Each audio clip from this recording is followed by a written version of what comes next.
Yeah, that's where I'm coming. Were they a danger to the police? That's where I'm coming. Are they the criminals that you're talking about? Let me tell you two things. There will be an investigation on how these 19 Kenyans died. There will be a clarity, an explanation for each and every one of them. I have told you one situation where somebody accosted the police, took over the firearm, started to shoot at people, endangering the lives of many other Kenyans. He was shot by the police. There is a situation in Parliament. How did the invaders in Parliament? They invaded Parliament and went straight for the armory at the Mausoleum.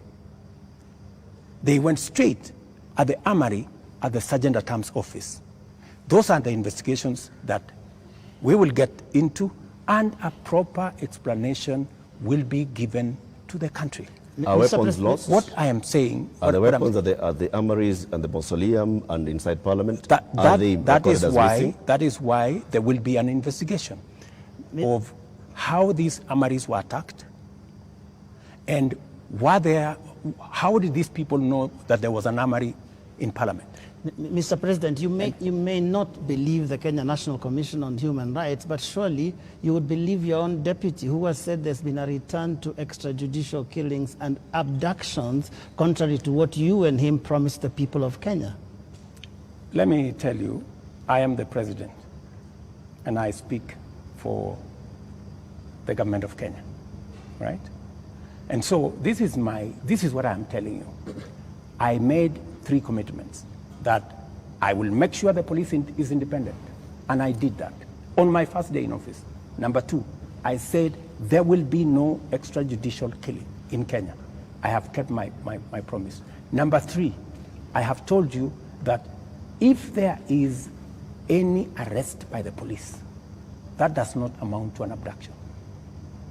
In my very honest opinion. Let's pause for a moment, Mr. President, and I just want us to go to that video over there, which will play on air, and let's pause and watch it together, Your Excellency. Let's watch this video. Sell them to the people of Kenya. There are enough intelligent people in Kenya to differentiate what is good from what is better and what is best. Ni jambo mbaya sana kama tutatumia askari polisi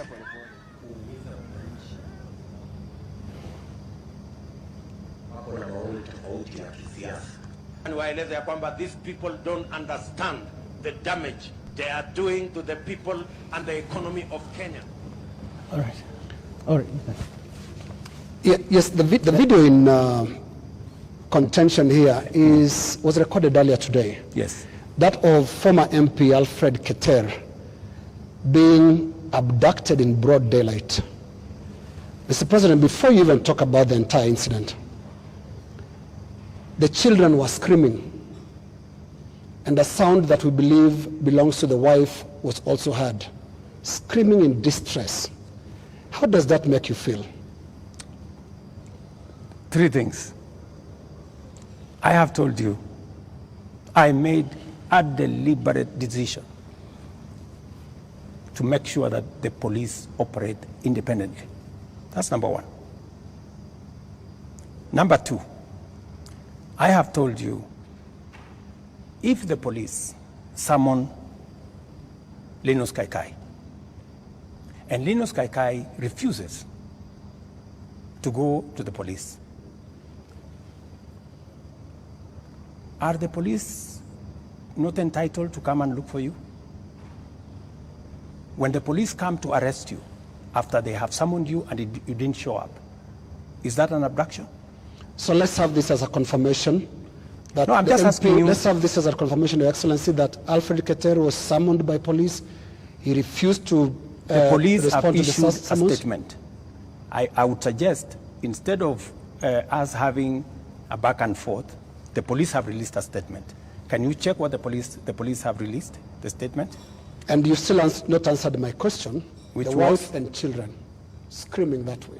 I mean, how do you feel, Your Excellency? I mean, my friend, every child, every mother feels the same when their parent is under attack. I mean, That is what it is. But let me ask you, what about the children? What about the children of those who have lost their lives because of the criminality of others? Don't they feel the same? So we just need to be a country of the rule of law. Impunity cuts both ways. Those who respect the law must be protected by the law. Those who do not respect the law must face the full force of the law. That's how it operates. That's how we will have a society. Here is the same way we must condemn excessive use of police powers, but we must equally deal firmly and decisively with criminals who put the lives of other Kenyans in danger, destroy property of hard-earned earnings. There are many people, Linus, in this demonstration that have lost livelihoods, that today their children are crying. Today their wives are in tears because they don't know how to face tomorrow. Mr. President, their businesses have been wiped out. Yeah. Their incomes have been destroyed. I have just told you 2.4 billion shillings worth of business has been destroyed. And today, as I talk to you this evening, there are families who have tears. There are families who do not know how to face tomorrow. And I've asked you very specifically, President, how do you feel about those tears, especially those who have been killed by police bullets? It is horrible. It is horrible.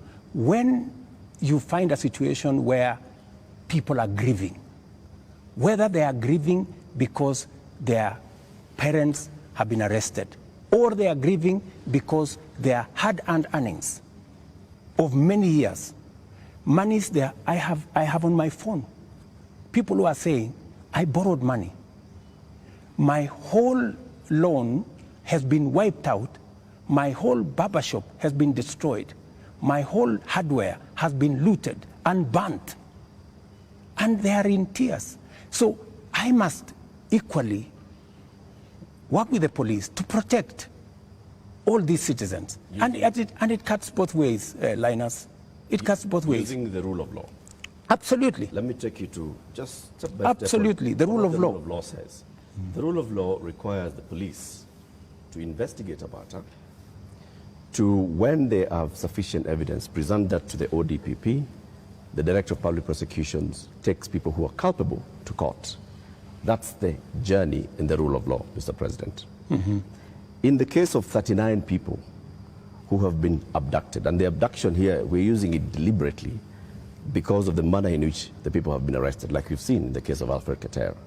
Others who've been picked up from their houses in the middle of the night, and they are held incommunicado for more than 24 hours outside of what the rule of law says. And then they are not taken to court, so they are not charged with anything. That is outside of the rule of law. So in one instance here we are saying we are not following the rule of law. In the second instance, Mr. President, you have people who were unarmed, like in the case of Rex, who was shot in the middle of the night, unarmed, who have been shot by police and they've ended up dead. 24 of them. You say 19. That again is extrajudicial because there is no justification that has been produced to show that there was justification for the police to use the excessive force. So basically we are showing examples where the rule of law, which you promised to uphold, which you also set and said, this is what the police has been doing. And you said, Mr. President, as you took office, that the problems with the police service also are going to the top, the leadership of the police service. And you promised the people of Kenya that you're going to hold the police to account outside of the rule of law and accountability, which comes to your desk. Are you holding the police accountable for 39 people abducted, for 24 people killed, for 627 people arrested and not charged, for 431 people injured by live bullets, rubber bullets, tear gas canisters, police batons? Latif, as I have told you, we must operate within the parameters of the rule of law. And I agree with you.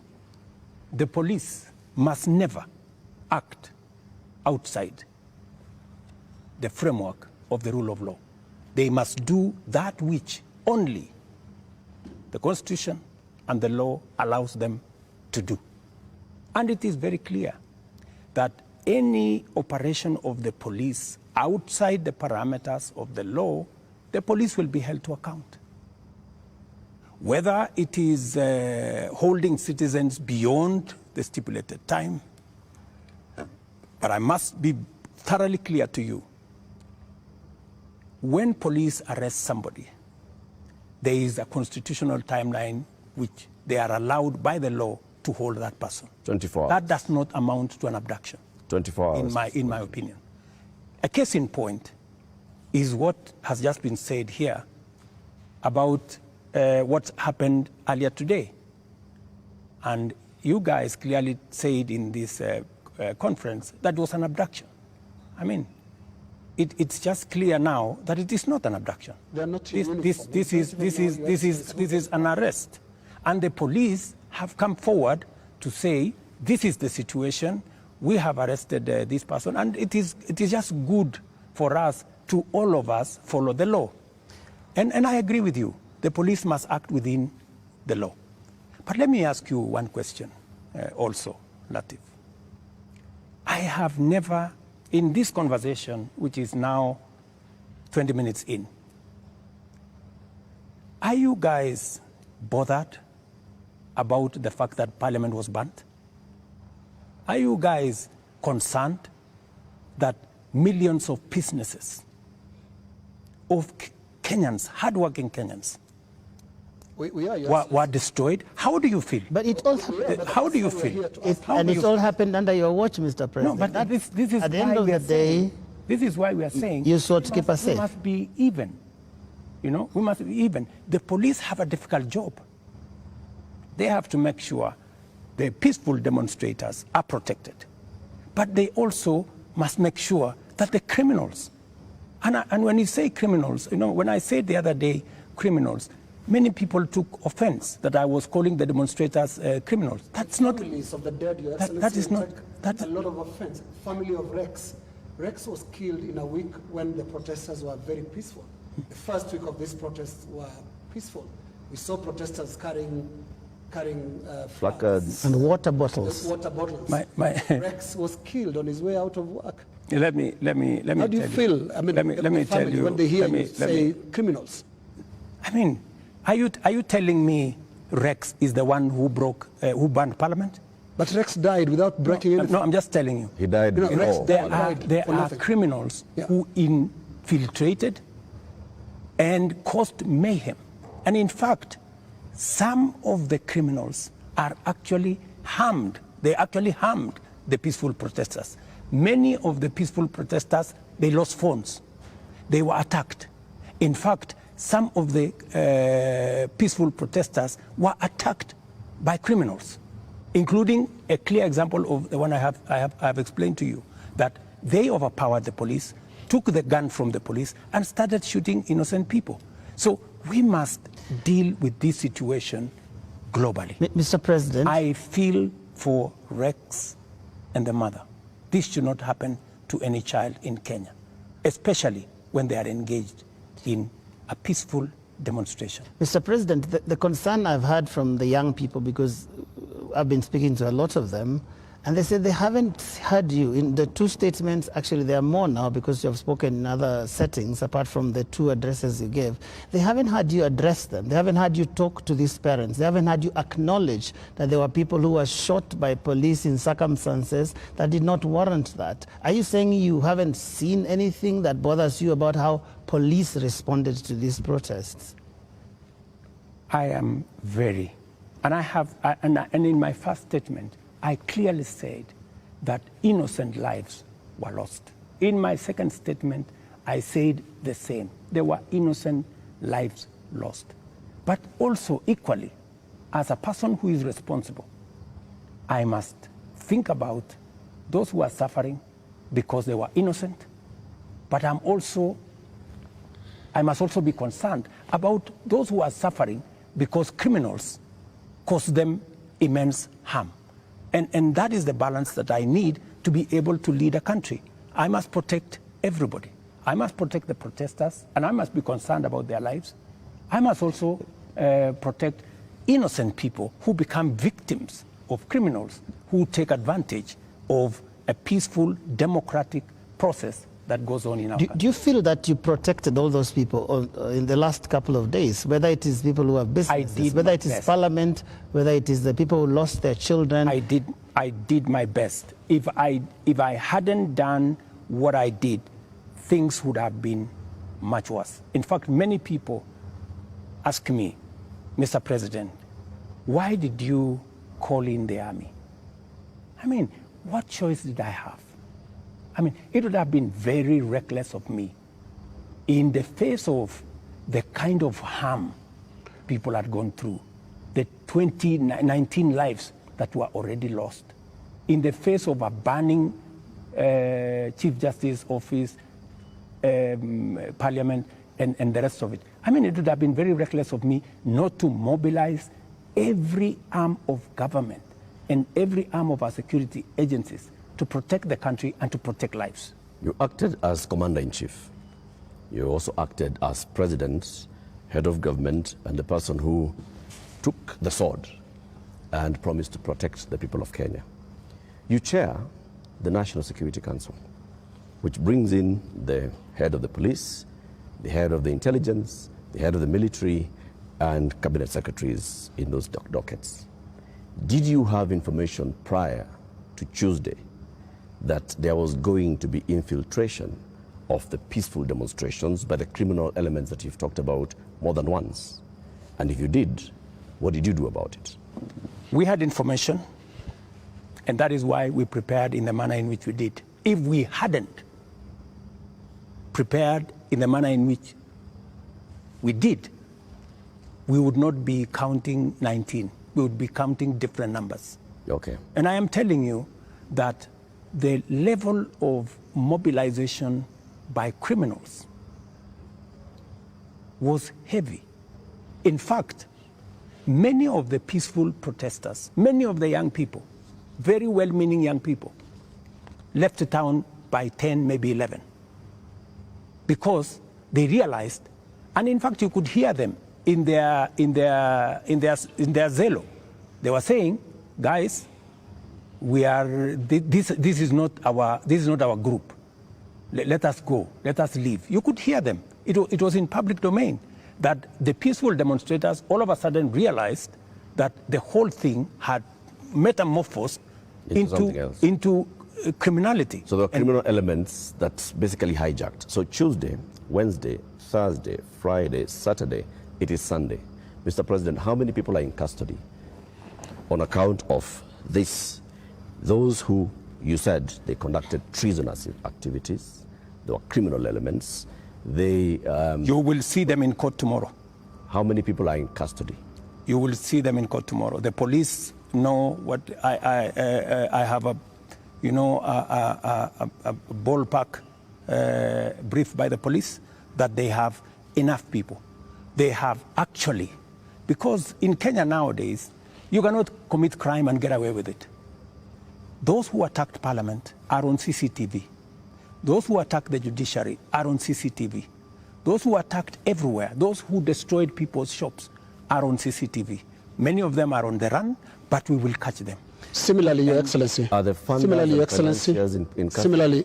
So to your question, so the police are at it, because if we don't deal with impunity, we will not have a country.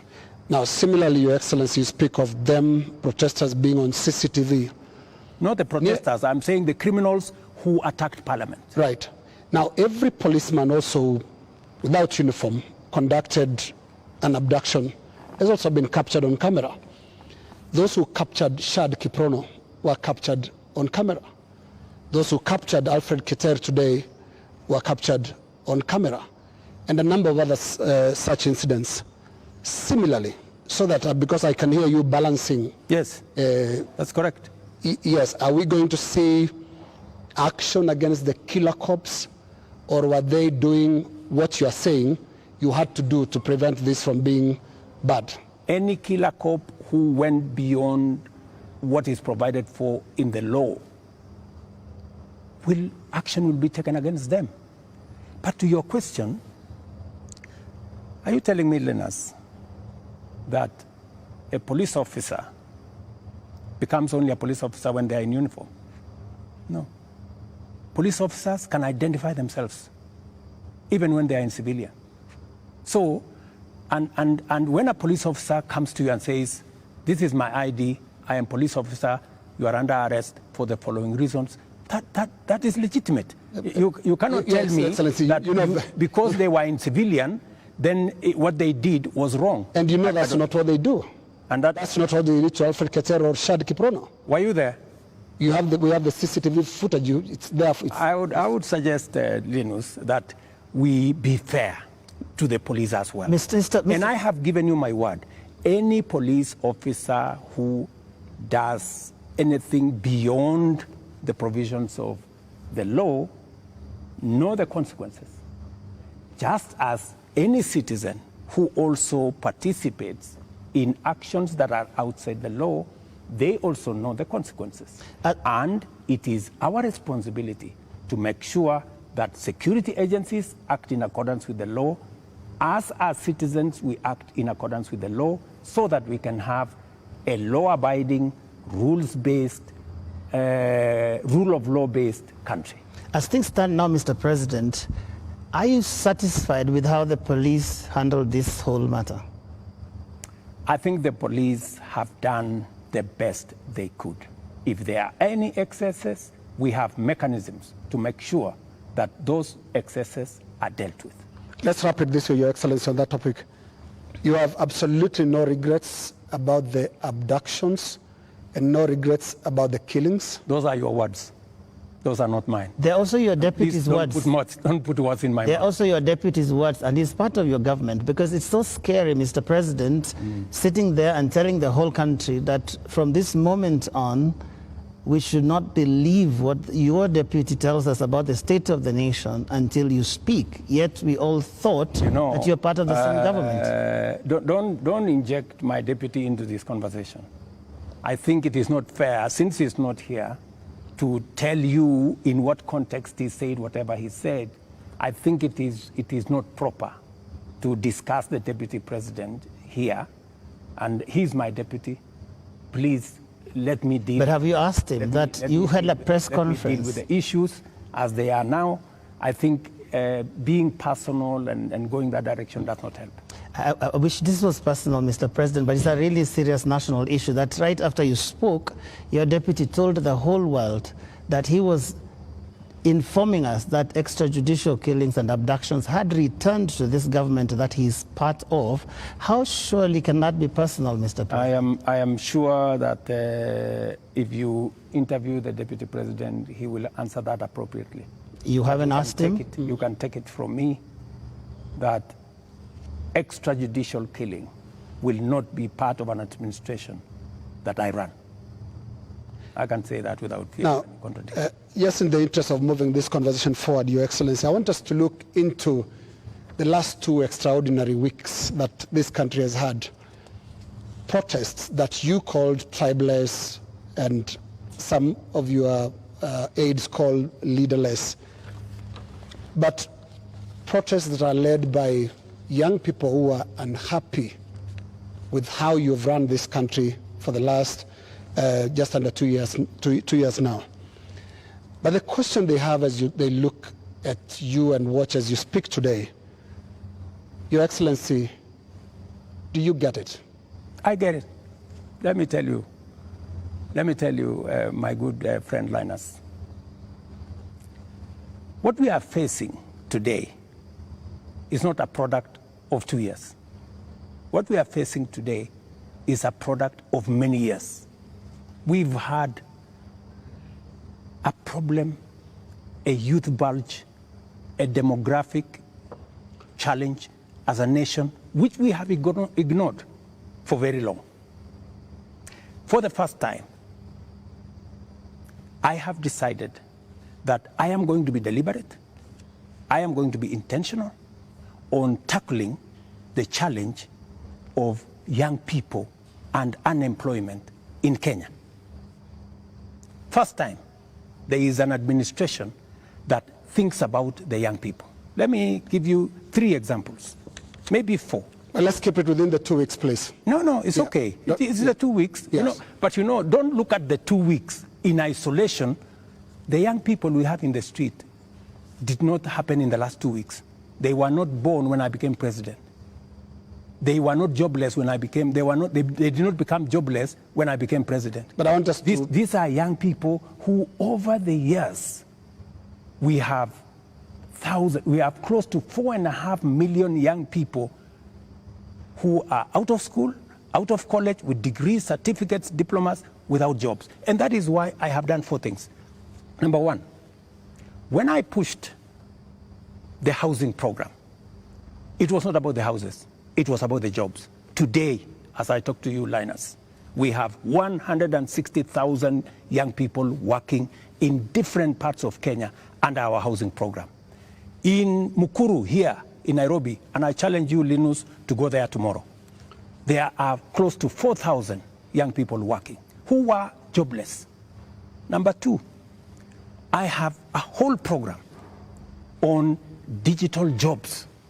I was in Ruiru now, with the MP for... just allow me. Allow me to interrupt you. No, allow me. There are risks on both ends of this interview. No, you told me about Your Excellency, the young people. Talk about the last 2 weeks. The young people are saying, you don't get it. You don't understand what they're talking about. Now, what is the trigger here? They're saying there was this conversation about the finance bill that your government, until the other day, could not listen to anybody. It's not about the housing project, it's about listening. They are saying yours is not a listening presidency, and yours is not a listening government. How best can I listen to the young people of Kenya if I am not addressing their issues? And that is why I want to tell you, Linus, these young people, what is their biggest issue? They have talents. They have gone to school. They have no jobs. That is the problem. And I am addressing those issues. Housing is one of them. Digital jobs is another. I was in Ruiru with Simon Kingara, the MP for Ruiru, launching an ICT hub that will is actually hiring already 5,000 young people. Our whole plan, including what was in the finance bill, was to increase CDF by 10 billion shillings to roll out ICT hubs in every ward in the Republic of Kenya, so that we can hire young people, train them, put them on digital jobs. I have a 3rd program on export of labor. Mr. President. I have a 4th program on manufacturing, to be able to create more opportunities for the young people of our country. And we want to inform you, they're no longer just talking about things that can be done to them as a demographic. They are looking at the big picture. Finance bill brought them out. And when did they come in? They came in after all public participation forums were not listened to. Kenya Association of Manufacturers spoke to the Parliamentary Committee, same thing, and said this is a bad bill. Association of Insurance spoke to the parliamentary team, this is a bad bill. We had a big conversation on national television, this is a bad bill. You did not listen. You had a meeting here with your UDA MPs and at some point told them to pass it as it is. And until the last week, that was the first Tuesday when the protests were there, when now you offered to some amendments. They're saying you're just not listening, and it's not about them, it's about the big picture issues, and we'll come to them, including the question of corruption, which is not really a youth thing. Indeed, Mr. And just to add on to that, Mr. President, respectfully, been more Mr. President, I just want to come in your analysis. I just want to add on to that, Mr. Because I want to add on to because let me just finish it. It's the same question. It's the same question. Mr. President, if you went into all the X spaces where the youth are speaking, if you looked at the demonstrations and what they were saying, the placards they are carrying, none of them has talked about we don't have jobs. None of them have talked about the housing jobs are not enough for us. None of them have talked anything about what you have mentioned. So it's not that they are not seeing about the jobs. It is beyond that, Mr. President. And respectfully, I want to put it to you that you're not hearing what they're saying. In fact, we only had after the protests, after all those things you described, that's the time that you came and said, let me tell you the following. The rejection of the finance bill, and this goes to what Linus has said, that we didn't hear anything. Let me tell you, the process of a finance bill, in fact, you know, many people believe in Kenya that the finance bill is an invention of William Ruto. It is not an invention of William Ruto. The finance bill is an instrument that has been with us ever since independence. Only that we have made it much more transparent. Only that we have brought out more to the public. And that is why there is greater interrogation of what government is doing, especially after the new constitution that made public participation not a sterile provision of the constitution, but public participation to be an integral part of lawmaking, an integral part of managing the country. Let me tell you, when we took the bill, when we formulated the bill, it had 346 billion of new revenue. When MPs went out to the public said, we don't think this is good. We don't think this is good. It was reduced by 140 something billion shillings. It remained just 200 billion. Doesn't that amount to listening? No, it doesn't. That the public said, reduce this by... No, it doesn't, no. Mr. President. And that's why I said reject it. Just wait. No, we are talking about listening. Yeah. Just relax. We're talking about listening, okay? So the public said, reduce this by 146. We sat down, we cut down the areas, we reduced it to 200. What went into the space was the people who wanted to mislead the public, to say, oh, you see, in fact, everything you have been told is still there. This was not removed. These people are not listening. These people are not listening. And let me tell you, my good friend Latif, we have dropped the finance bill. Yeah? What does that mean? It means we have gone back almost 2 years. It means that this year we are going to borrow 1 trillion shillings to be able to run our government. That's what it means. I have been working very hard to pull Kenya out of a debt trap. Mr. President. Let me just allow me, because you know we need to contextualize this finance bill. It is easy, Joe. It is easy for us as a country to say, let us reject the finance bill. That's fine. And I have graciously said we will drop the finance bill, but it has huge consequences. It means we will not confirm the JSS teachers, 46,000 of them. It means we cannot support our farmers with 2 billion shillings for us to make sure that farmers get a fair return of 50 shillings per kilogram, per kilo of their milk. It means we cannot sort out the coffee debts. It means we cannot support the cherry fund. It means we cannot sort out the debts of farmers in Mumias. It also means that we will continue to import potatoes from Europe when we have potatoes in his village. You just told me in Kimana. We have potatoes in Mr. Nyandarua. President, We have onions all over the place. That may well be. I think the problem has been, these are people who are saying they haven't been listened to. You only listened because you said on that night, on that Wednesday night, that is the moment you said that you had realized, Mr. President, that Kenyans did not want anything to do with that bill. And one would wonder, how can that be, Mr. President? And you have had all these presentations that have been made. Did it have to take demonstrations and sadly loss of lives for you to come to a point where you'd realize what your people, the people that voted for you, are saying? That, I think, is what the young people are asking. Let me tell you, Joe, members of parliament are representatives of the people, elected. They are not fools and they are not mad. And I want to say, one day, Kenya will know that the MPs who voted yes are the true heroes of Kenya.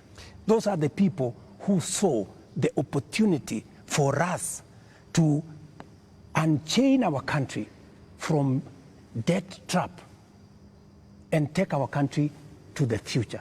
Let me tell you, Joe, and I want to say this to the people of Kenya, that my plan was to make sure that in the next 3 years, maximum 4 years, we have a balanced budget, where Kenya is not the country where we are today. Let me tell you, gentlemen, and I want to tell the people of Kenya the following. We are in a very difficult financial position.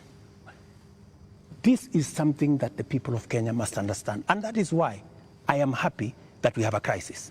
This crisis will help us be candid and speak to each other properly and contextualize where we are. We raised this year 2.3 trillion from our taxes. Of that 2.3 trillion, 1.1 trillion went to debt financing. 1 trillion went to salaries. What did we do? We had to go and borrow to pay the counties. We had to go and borrow to fund our education. We had to go and borrow to fund. Now, the funding gap we have done with the finance bill going down is that instead of borrowing 600 billion, we are going to borrow 600 billion plus 346 billion. That is close to $1 trillion. And let me tell you, my good friends, and I want us to be honest with ourselves. This is not how a country will get to a status where we are proud of our nation. This is not how we are going to. This is not how we are going to grow. And that is why, Linus, this situation, this crisis is a very important inflection point that we can sit together, assess. Let us agree. And I have no problem. Let us agree. Yeah. Do we continue borrowing? And let me give you the statistics. When in 2013, Linus, just allow me 1 minute, please, with a lot of respect. Okay. In 2013, the debt stock of Kenya was 1.8 trillion. For 10 years, that increased 5 times to 11 trillion, 10 point something trillion. We built a lot of roads. We connected a lot of electricity. We did many things in 10 years. But we were doing it on debt. Today, we don't have the luxury to borrow because we have reached the limit. And today, let me finish. Today, all the money we borrowed from 2013 is maturing. That is why the biggest challenge that we have as a nation is that we are spending 1.1 trillion every year of taxes we collect from ordinary Kenyans to pay debt, and not the whole debt. That's interest alone. Yeah. Interest principal comes to 1.8 trillion this year. So, my good friends, and yet you want to tell me, William Ruto, don't collect domestic taxes. go borrow more money. No, Mr. That's President. not what they're saying, President. And What is the alternative? yeah, and I just wanted to come to one No, thing. what is the alternative? Just help me there. Yeah. Because there are only two things you can do. Either you raise money from taxes or you borrow, period. There is no magic here. There are Kenyans, Your Excellency, right now who do not listen to all that. Yes. They are not interested in that. That's okay, but that's the reality. But I need If you are not, if you do not want to listen to hang on, Your reality, Excellency, hang on, Your Excellency, because I need you to address a very important issue here. And that is one of a trust deficit. There are Kenyans who watch you, Your Excellency, and I don't know whether you are aware that they don't trust what you say. They don't believe what you say. Are you aware, Your Excellency, for example, that a lot of Kenyans increasingly don't associate the truth with you? that is your assessment because you have never associated the truth with me from the beginning.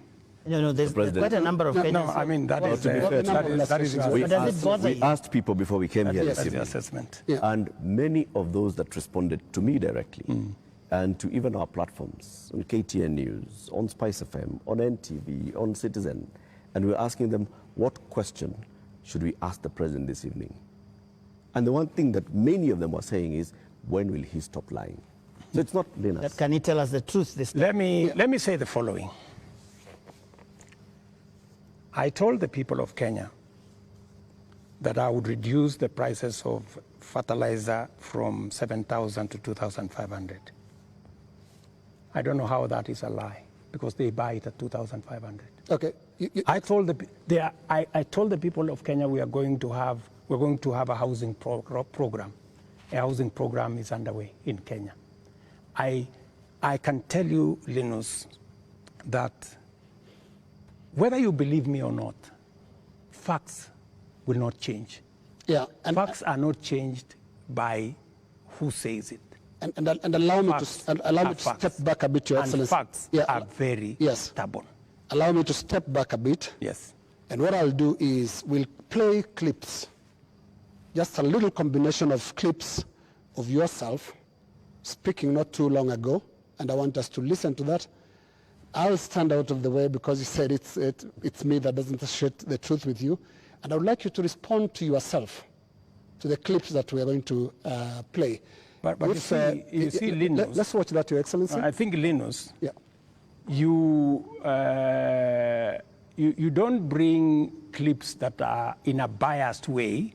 You know, you select maybe something that has not happened. No. Can you be fair and select clips across the board?